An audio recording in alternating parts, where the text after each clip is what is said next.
മനം തുറന്നാൽ എന്ന മാനസിക ആരോഗ്യ പരിപാടിയുടെ ഇന്നത്തെ എപ്പിസോഡിലേക്ക് എല്ലാ പ്രിയ പ്രേക്ഷകർക്കും സ്വാഗതം. ഈ ഒരു പരിപാടി എല്ലാവർക്കും പ്രയോജനകരമാണ് എന്നറിഞ്ഞതിൽ സന്തോഷം. പതിവ് പോലെ ഇന്നത്തെ എപ്പിസോഡിൽ നമ്മളോടൊപ്പം വിൻസെൻഷൻ സഭാംഗവും ക്ലിനിക്കൽ സൈക്കോളജിസ്റ്റുമായിരിക്കുന്ന സിസ്റ്റർ ഡോണയാണ്. സിസ്റ്ററെ സ്വാഗതം. കൂടാതെ 3 വിശിഷ്ട അതിഥികൾ കൂടി നമ്മോടൊപ്പമുണ്ട്. Advocate Clemens Thottappally sir, Mala Holy Grace അക്കാദമിയിലെ ചെയർമാനായി സേവനം ചെയ്തു വരുന്നു. സാറേ സ്വാഗതം. ഒപ്പം മാള ഹോളി ഗ്രേസ് അക്കാദമിയിലെ തന്നെ അക്കാഡമിക് ഡയറക്ടർ കൂടിയായിട്ടുള്ള ഡോക്ടർ രാമൻ ഉണ്ണിയാണ്. സാറേ സ്വാഗതം. ഒപ്പം മാള ഹോളി ഗ്രേസ് അക്കാദമിയിലെ ബയോളജി അധ്യാപികയായ ജിഷ ഷാജിയാണ്. മാം സ്വാഗതം. സിസ്റ്ററെ, നമ്മളിപ്പം കുറേ എപ്പിസോഡുകളിലായിട്ട് മാനസിക ആരോഗ്യത്തെക്കുറിച്ച് പറയുകയാണ്.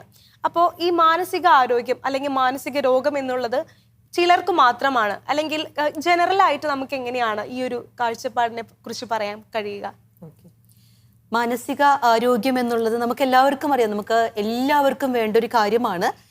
നമ്മൾ ജനിച്ച് ഒരു മനുഷ്യനായിട്ട് ഈ ഒരു ലോകത്ത് ജീവിക്കുമ്പോൾ ഏതൊരാളുടെയും അവകാശമാണ്, കടമയാണ്, ഉത്തരവാദിത്വമാണ്. അപ്പോൾ അത് പ്രായഭേദമന്യേ തന്നെ മാനസിക ആരോഗ്യം നമുക്ക് ഉണ്ടായിരിക്കണം എന്നുള്ളത് നമ്മുടെ ഒരാളുടെ മാത്രം ഒരു പരിഗണനാർഹമായിട്ടുള്ള കാര്യം അല്ല. അതൊരു കുടുംബത്തിൻ്റെ, ഒരു സാമൂഹ്യ സുസ്ഥിതിയുടെ, അല്ലെങ്കിൽ നമ്മുടെ ഒരു രാഷ്ട്രത്തിൻ്റെ തന്നെ പുരോഗമനപരമായിട്ടുള്ള ഒരു ചിന്തയാണ്, നിലനിൽപ്പിന് തന്നെ ആവശ്യമായിട്ടുള്ളൊരു കാര്യമാണ്. അതുകൊണ്ട് മാനസിക ആരോഗ്യം എന്ന് പറയുന്ന മേഖല മാറ്റി നിർത്തേണ്ട ഒരു മേഖല അല്ല. ആരോഗ്യ മേഖലയിൽ, സന്തുലിതമായ ഒരു ആരോഗ്യ മേഖലയിൽ ഏറ്റവും പ്രധാനപ്പെട്ട ഒരു കണ്ണി തന്നെയാണ് മാനസിക ആരോഗ്യം എന്ന് പറഞ്ഞു വെക്കാനാണ് എനിക്കിഷ്ടം. ഇപ്പം മാനസിക ആരോഗ്യത്തെക്കുറിച്ച് പറയുമ്പോൾ ഉദരത്തിലായിരിക്കുന്ന കുഞ്ഞു മുതലാണോ ഈ ഒരു മാനസിക ആരോഗ്യം നമ്മൾ ചർച്ച ചെയ്യേണ്ടത്? തീർച്ചയായിട്ടും. കാരണം ഉദരത്തിലായിരിക്കുന്ന ഒരു കുഞ്ഞിനെ നമ്മൾ കണ്ടിട്ടില്ല, പക്ഷേ ആ ഉദരത്തിൽ വഹിക്കുന്ന അമ്മ കുഞ്ഞിനെ ഫീൽ ചെയ്യുകയാണ്, എക്സ്പീരിയൻസ് ചെയ്യുകയാണ്. അപ്പോൾ നമുക്ക് ആ കുഞ്ഞിനെ കാണുന്നതിന് മുൻപേ തന്നെ അമ്മ എക്സ്പീരിയൻസ് ചെയ്യുന്നുണ്ട് എങ്കിൽ, ആ കുഞ്ഞിന് ജീവനുണ്ട് എങ്കിൽ, ആ കുഞ്ഞിന് മാനസികമായിട്ടുള്ളൊരു ആരോഗ്യത്തിൻ്റെ ഒരു സ്വാതന്ത്ര്യമുണ്ട്. അത് അമ്മയാണ് കൊടുക്കേണ്ടത്. അതുകൊണ്ടാണ് നമ്മൾ പറയുന്നത്, ഗർഭസ്ഥാവസ്ഥയിൽ പ്രത്യേകിച്ച് അമ്മമാരെ, ഒരു ഗർഭിണിയായ ഒരു സ്ത്രീയെ, ആ കുടുംബം, പ്രത്യേകിച്ച് ജീവിത പങ്കാളി അവരെ കാത്തു സൂക്ഷിക്കണം. അവർക്ക് വേണ്ടുന്ന മാനസിക ആരോഗ്യം, മാനസിക സന്തോഷം, സമ്മർദ്ദമില്ലാത്ത അവസ്ഥകൾ കൊടുക്കണമെന്ന് പറയുന്നത്. എന്ന് വെച്ച് നമ്മളൊരു ആർട്ടിഫിഷ്യൽ ആയിട്ടുള്ളൊരു ജീവിത ശൈലി ആ സമയത്ത് ഉണ്ടാക്കണമെന്നല്ല അതിനർത്ഥം. പക്ഷേ ജീവിതത്തിൽ കുറച്ചുകൂടെ അവളെ സപ്പോർട്ട് ചെയ്യുന്നൊരു സിസ്റ്റം പ്രത്യേകിച്ച് ആ ഒരു കാലഘട്ടത്തിൽ ഉണ്ടാവണം. അത് ആ കുഞ്ഞിലേക്കും കുഞ്ഞിൻ്റെ മാനസിക അവസ്ഥയിലേക്കും ഉണ്ടാകും എന്നുള്ളതാണ്. മാനസിക രോഗത്തെക്കുറിച്ച് പറയുമ്പോൾ പലരും ഈ രോഗാവസ്ഥയിലാണ് എന്ന് അവർ തിരിച്ചറിയുന്നത് തന്നെ വളരെ വൈകിട്ടാണ്. 2, തിരിച്ചറിഞ്ഞാൽ തന്നെ അത് അംഗീകരിക്കാൻ നമ്മുടെ മനസ്സ് സന്നദ്ധമല്ല. സത്യത്തിൽ ആദ്യം നമ്മൾ തിരിച്ചറിയേണ്ടത് മറ്റെല്ലാ രോഗങ്ങളും പോലുള്ളൊരു രോഗമാണ് മാനസിക രോഗം. മറ്റ് ചികിത്സയ്ക്ക് ആവശ്യമായ പോലെ തന്നെ ഇതിനും നിരന്തരമായ ഒരു ട്രീറ്റ്മെൻറ്റ് അല്ലെങ്കിൽ ഒരു ചികിത്സ ആവശ്യമാണ്. പക്ഷേ പ്രധാനപ്പെട്ട കുഴപ്പമെന്ന് പറയുന്നത്, ഇത് തിരിച്ചറിയാൻ തുടങ്ങുന്നവരുടെ കാര്യം മറ്റുള്ളവരുടെ നിന്ന് ഒറ്റപ്പെട്ടു പോവുകയാണ്. ഇപ്പോൾ കേരളത്തിലെ തന്നെ ലേറ്റസ്റ്റ് സ്റ്റാറ്റിസ്റ്റിക്സ് നോക്കിയാൽ 100,000 ആൾക്കാരിൽ 400 പേർക്ക് മാനസിക രോഗം ഉണ്ടെന്ന് കണ്ടെത്തുന്നു എന്നാണ് പറയുന്നത്. അത് കണ്ടെത്തിയതാണ്. യഥാർത്ഥത്തിൽ അതിൻ്റെ ഒരു 10 ടൈംസെങ്കിലും മാനസിക രോഗം ഉണ്ടാവും. അതിപ്പോൾ ഡിപ്രഷൻ എന്നുള്ള രീതിയിലാവാം, ചില സമയത്ത് വയലൻ്റായി മാറുന്ന അവസ്ഥയാവാം, ചിലപ്പോൾ ഒരു അസ്വസ്ഥതയായിട്ട് തോന്നുന്നതാവാം. അപ്പോൾ ഈ മാനസിക രോഗം എന്നതിനെ ഡിഫൈൻ ചെയ്യുന്നതും അതിനെ കണ്ടെത്തുന്നതും ആണ് ആദ്യത്തെ ചലഞ്ച്. അത് കണ്ടെത്തി കഴിഞ്ഞാൽ പിന്നെ നമുക്കത് ബോധ്യപ്പെട്ട് കഴിഞ്ഞാൽ നമുക്ക് ഇന്റർവെൻഷൻ എളുപ്പമായിട്ട് മാറും. തീർച്ചയായിട്ടും സാറ് പറഞ്ഞത് ശരിയാണ്. ഇപ്പം നമ്മൾ മനം തുറന്നാൽ എന്ന മാനസിക ആരോഗ്യ ചർച്ചാ പരിപാടി നമ്മൾ സംഘടിപ്പിച്ചിരിക്കുന്നത് തന്നെയും ഈ ഒരു സാമൂഹ്യമായിട്ടുള്ള ഒരു അവയർനെസ് പ്രോഗ്രാമിന് വേണ്ടി തന്നെയാണ്. കാരണം മാനസിക ആരോഗ്യം മാറ്റിവെക്കേണ്ട ഒരു ഒരു അവസ്ഥയല്ല. അതുപോലെ തന്നെ മാനസിക രോഗം വന്നു എന്നോർത്തിട്ട് നമ്മൾ ആരെയും ജീവിതത്തിൻ്റെ ചില ചേരികളിലേക്ക് തള്ളിക്കളയേണ്ടവരുമല്ല. അവരെല്ലാവരും ഒന്നിച്ച് ചേരുന്നതാണ് നമ്മുടെ സമൂഹം എന്ന് പറയുന്നത്. അപ്പോൾ മാനസികമായ രോഗം എന്ന് പറയുമ്പോൾ സോക്കോൾഡ് നമ്മൾ പറയുന്ന വയലൻ്റ് ആയിട്ടുള്ള ബിഹേവിയർ അല്ലെങ്കിൽ ഒരു വിഷാദത്തിലേക്ക് പോകുന്നു, അത് മാത്രമല്ല. മാനസികമായ ചെറിയ ചെറിയ മാനസിക സമ്മർദ്ദങ്ങൾ ചിലപ്പോൾ അത് വേണ്ട രീതിയിൽ കൈകാര്യം ചെയ്തില്ല എങ്കിൽ, ഒരാൾ മനസ്സിലാക്കിയില്ല എങ്കിൽ അത് മാനസിക രോഗത്തിലേക്ക് പോകും. അപ്പോൾ ഒരു മാനസിക രോഗത്തിലേക്ക് പോകുന്ന ആൾക്ക് ഇതേപോലെ സോഷ്യൽ സ്റ്റിഗ്മ നിലനിൽക്കെ അവർക്ക് വേണ്ട രീതിയിലുള്ള ചികിത്സ ലഭിക്കുന്നില്ല. അപ്പോൾ അത് തന്നെയാണ് ഒരു പ്രധാനപ്പെട്ട പ്രശ്നം. നേരത്തെ നമ്മൾ കുറ്റകൃത്യങ്ങൾ ചെയ്യുന്നവരെ സമൂഹത്തിൽ നിന്ന് മാറ്റി നിർത്തുന്നു, അതിനാണ് അസൈലം എന്ന് പറയുന്നത്. അതുപോലെ തന്നെയാണ് മെന്റൽ അസൈലം. അവരെ നമ്മളെവിടെയെങ്കിലും തടവിലിടുന്നു, അവരെ നമ്മൾ ഷോക്ക് അടിപ്പിക്കുന്നു, അവരെ സമൂഹത്തിൽ നിന്ന് മാറ്റി നിർത്തുന്നു. പക്ഷെ ഇപ്പോഴത്തെ പ്രശ്നം, നമുക്ക് 10,000 പേർക്ക് 5.3 ബെഡാണ് കേരളത്തിലെ മാനസിക രോഗ ചികിത്സയ്ക്കായിട്ടുള്ളത്. അതുകൊണ്ടാണ് മാനസിക രോഗികളെ മാറ്റി നിർത്തരുത്, മാനസിക രോഗികളെ സമൂഹത്തിൻ്റെ ഭാഗമായി നിർത്തണം. ആ ഒരു ചിന്ത ലോകത്തെമ്പാടും വന്നതിൻ്റെ അടിസ്ഥാനത്തിലാണ് കമ്മ്യൂണിറ്റി സൈക്കാട്രി എന്നുള്ളൊരു കൺസെപ്റ്റ് വന്നത്. അപ്പോൾ കമ്മ്യൂണിറ്റി തന്നെയാണ് ഈ രോഗിയോട് അനുതാപത്തോടും സ്നേഹത്തോടും വാത്സല്യത്തോടും പെരുമാറുന്നത്. അത്തരം കാര്യങ്ങൾ അവരെ പരിശീലിപ്പിക്കാൻ ആവശ്യമായ വളണ്ടിയർ ഫോഴ്സ്, നമ്മൾ അതിനാവശ്യമായിട്ടുള്ള തയ്യാറെടുപ്പ് ലോകത്ത് നടന്നു വരുന്നുണ്ട്. ഇപ്പോൾ പെയിൻ ആൻഡ് പാലിയേറ്റീവിലൊക്കെ ചെയ്യുന്ന പോലെ മെൻ്റൽ ഹെൽത്തിലും ട്രെയിൻഡ് വളണ്ടിയേഴ്സിൻ്റെ സേവനം ഉണ്ടാവുന്നു, അവർ ആ വീടുകളിൽ ഇടപെടുന്നു. ഈ രീതിയിലുള്ള സിസ്റ്റമാണ് ഇപ്പോൾ വരുന്നത്. അത് വളരെ ആരോഗ്യകരമായ ഒരു ഇടപെടൽ തന്ത്രം തന്നെയാണ്. സിസ്റ്ററെ, നമുക്കിപ്പോൾ മാനസിക ആരോഗ്യത്തെക്കുറിച്ച് പറഞ്ഞപ്പോൾ നമുക്കറിയാം, ഒരു പനി വന്നു കഴിഞ്ഞാൽ നമുക്കൊരു ഫിസിഷ്യനെ കാണണം, അല്ലെങ്കിൽ ഒരു ഗർഭാവസ്ഥയിലാണെങ്കിൽ ഗൈനോളജിസ്റ്റിനെ കാണണം എന്നുള്ളത്. അപ്പോൾ ഒരു മാനസിക രോഗി അല്ലെങ്കിൽ മാനസിക രോഗമുള്ള ഒരാൾ ആരെയാണ് ശരിക്കും, ഏതൊരു വിദഗ്ധനെയാണ് കാണേണ്ടത്, അല്ലെങ്കിൽ ഈ അത്തരം അവസരങ്ങളിൽ ആരെയാണ് നമ്മൾ കാണേണ്ടത്? തീർച്ചയായിട്ടും എനിക്ക് തോന്നുന്നത് പ്രേക്ഷകർ ഒത്തിരിയേറെ ആഗ്രഹിക്കുന്ന ഒരു ക്വസ്റ്റ്യൻ ആണിതെന്ന് എനിക്ക് തോന്നുന്നു. കാരണം ആരെ സമീപിക്കണം, എപ്പോൾ സമീപിക്കണം, അത് വളരെ പ്രധാനപ്പെട്ട ഒരു കാര്യം തന്നെയാണ്.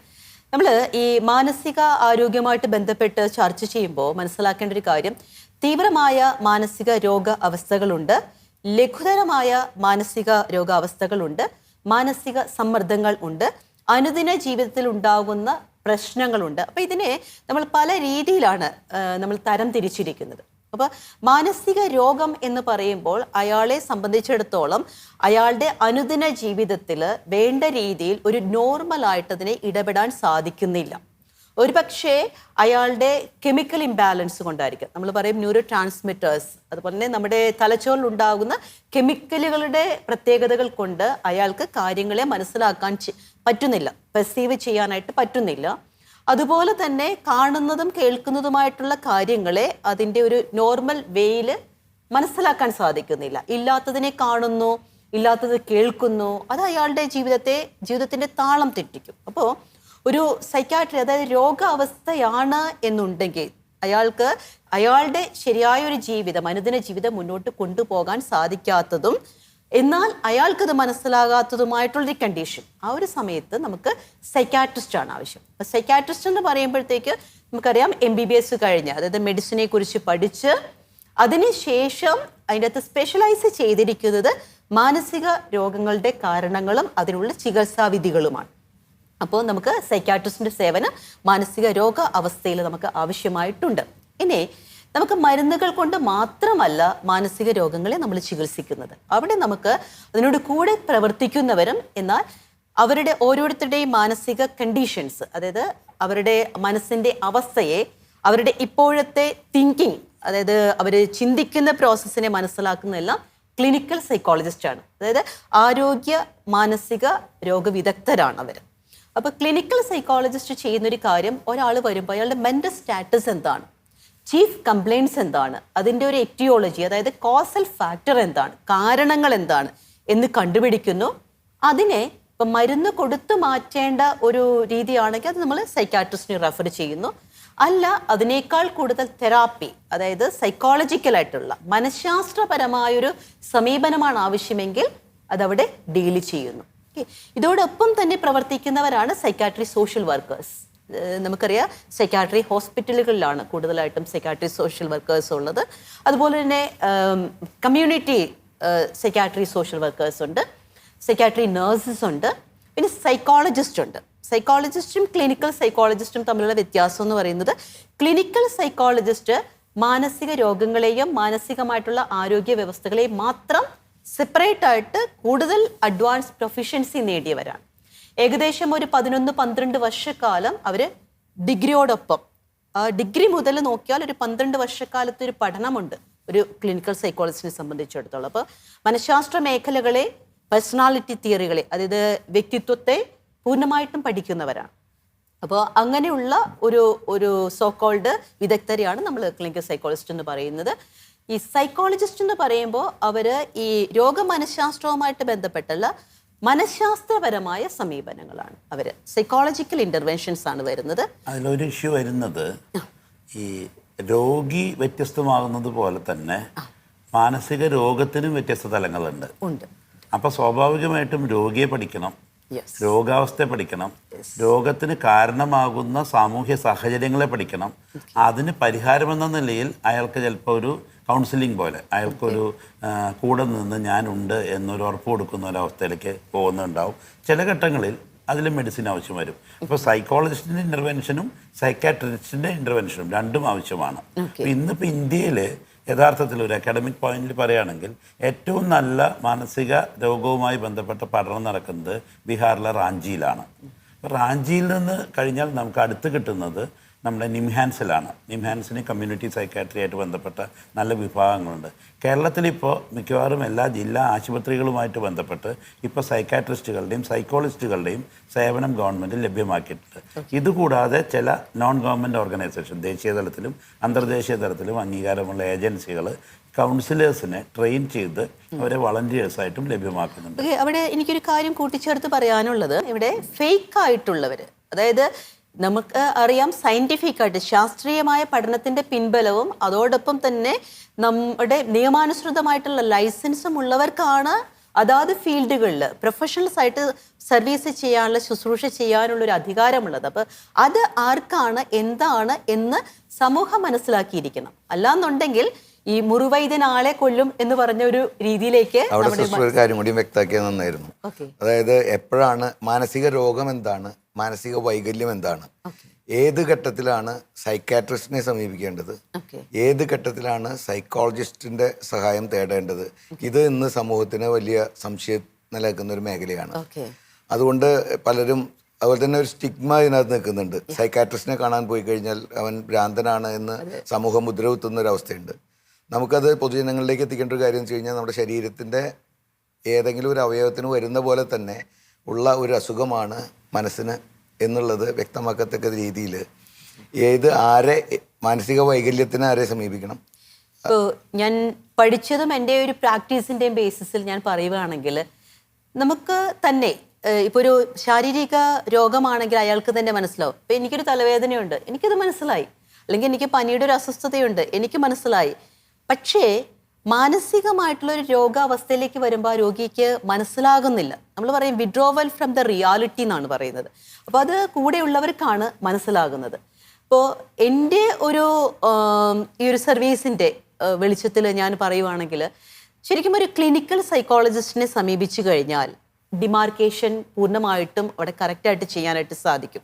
ഒരു പതിറ്റാണ്ടിലധികം ഗുഡ്നസ് ടിവിയോടൊപ്പം ആത്മീയ ജീവിതയാത്ര നടത്തിയ പ്രിയ പ്രേക്ഷകർക്ക് മുമ്പിൽ സാഭിമാനം സമർപ്പിക്കുന്നു. OTT പ്ലാറ്റ്ഫോമായ ആമസോൺ ഫയർ സ്റ്റിക്കിൽ ഗുഡ്നസ് ടെലിവിഷൻ ലഭ്യമാകുന്നു.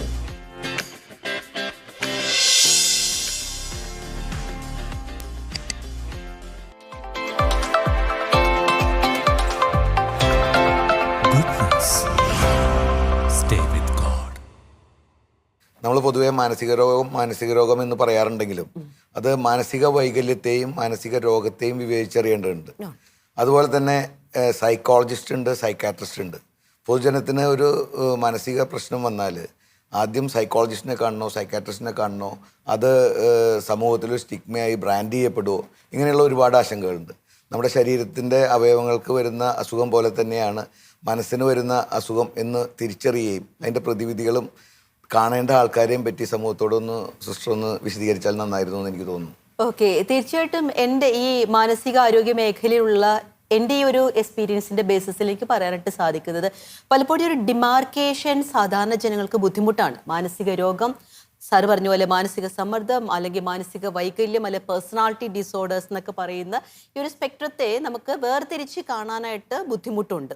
കാരണം ഒരു സൈക്കാട്രി പ്രോബ്ലം എന്ന് പറയുന്നത് ശാരീരിക രോഗം പോലെയല്ല. ശാരീരിക രോഗത്തിൽ അവനവന് തന്നെ തിരിച്ചറിയാം, എനിക്കിങ്ങനെ ഒരു പ്രശ്നമുണ്ട്, എനിക്ക് ഡോക്ടറിൻ്റെ ആവശ്യമുണ്ട്, അതുപോലെ തന്നെ എനിക്ക് മരുന്നിൻ്റെ ആവശ്യമുണ്ട്, മരുന്ന് വേണം, റെസ്റ്റ് വേണം, അതിനുള്ള ചികിത്സാ രീതികൾ വേണമെന്ന്.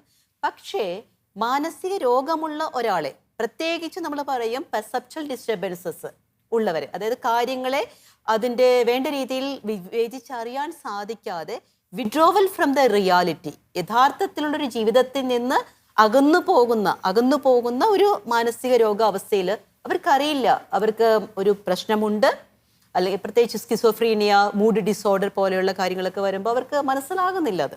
അപ്പോൾ അവിടെ കൂടെ ജീവിക്കുന്നവർക്കാണ് അതിൻ്റെ ഉത്തരവാദിത്വം ഇവരെ വേണ്ട രീതിയിലേക്ക് കൊണ്ടുപോകുക, എവിടെയാണ് കൊണ്ടുപോകേണ്ടതെന്നൊക്കെ.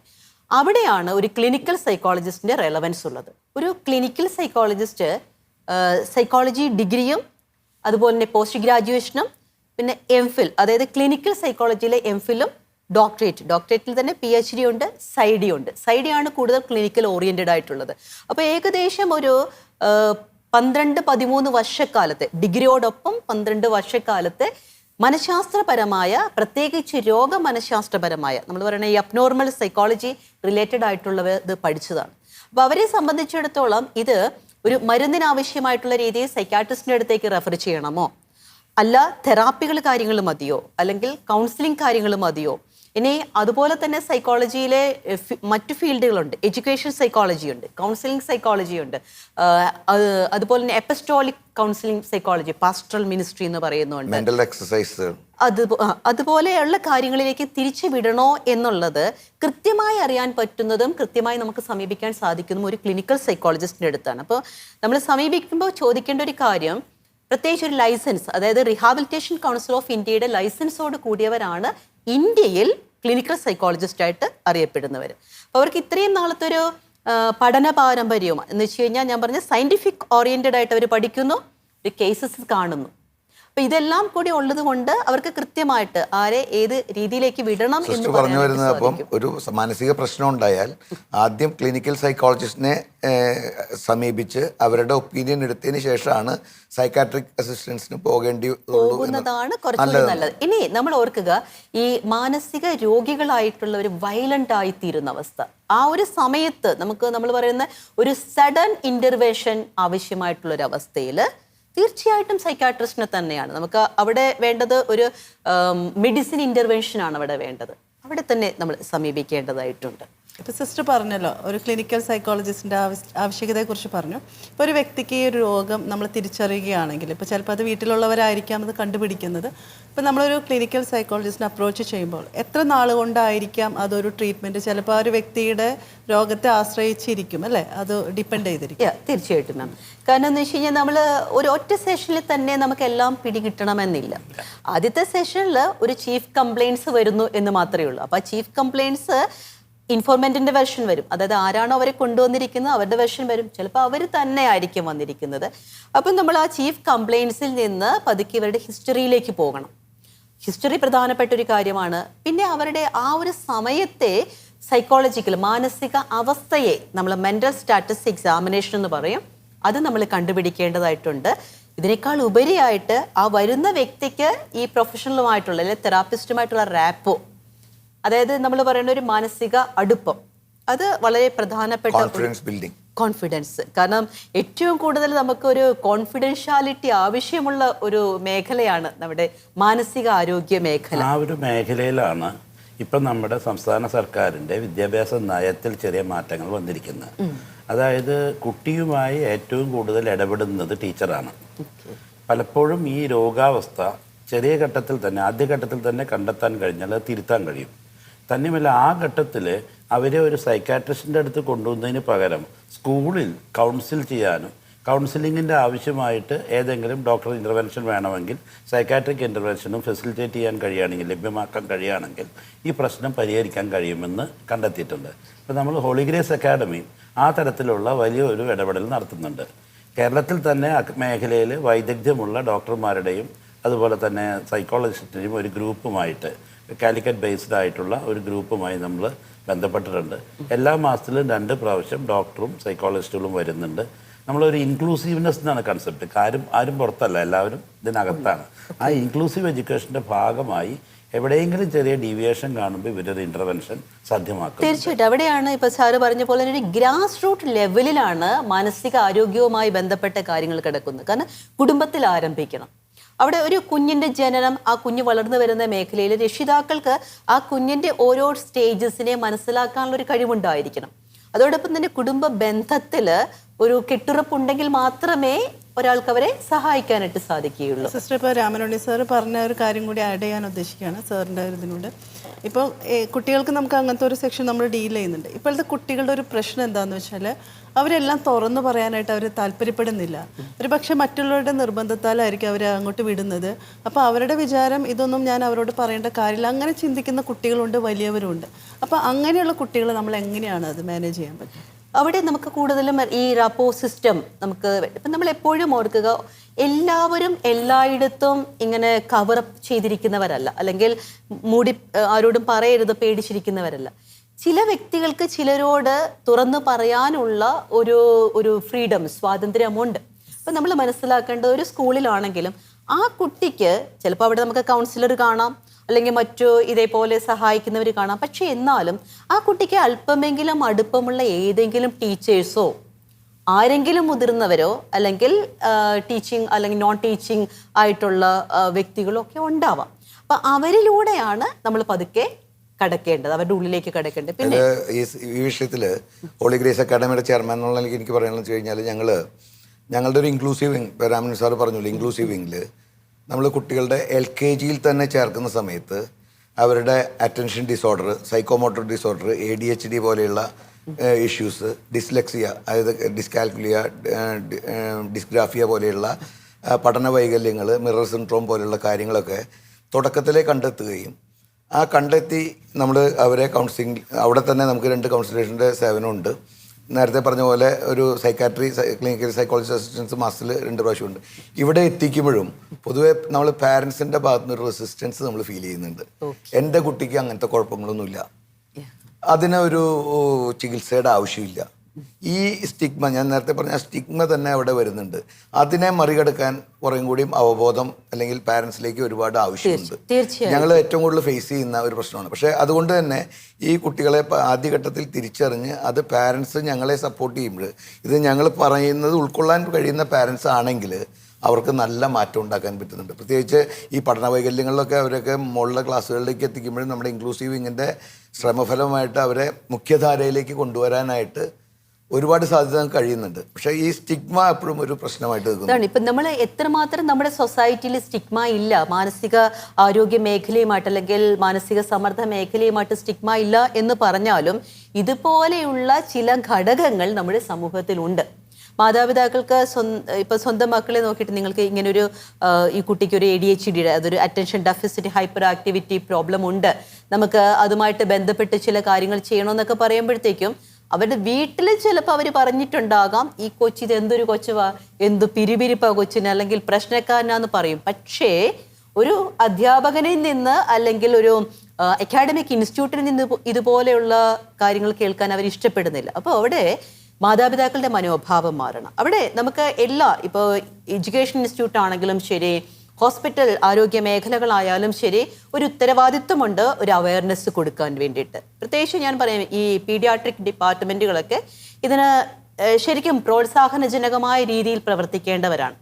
പ്രത്യേകിച്ച് പീഡിയാട്രിക്സ് ഡോക്ടേഴ്സ് ആണെങ്കിലും മാതാപിതാക്കളോട് പറയുക, ഇങ്ങനെയുള്ള കാര്യങ്ങൾ നമുക്കൊരു രോഗാവസ്ഥ, ഇൽനെസ് അല്ലെങ്കിൽ ഡിസോർഡർ എന്നതിനേക്കാൾ ഉപരിയായിട്ട് ആ കുഞ്ഞിൻ്റെ ഡെവലപ്മെൻറ്റിനെ, വികസനത്തെ, ആ കുഞ്ഞിൻ്റെ വ്യക്തിത്വത്തിൻ്റെ ആ ഒരു വികസനത്തെ ബാധിക്കുന്നൊരു കാര്യമാണ്.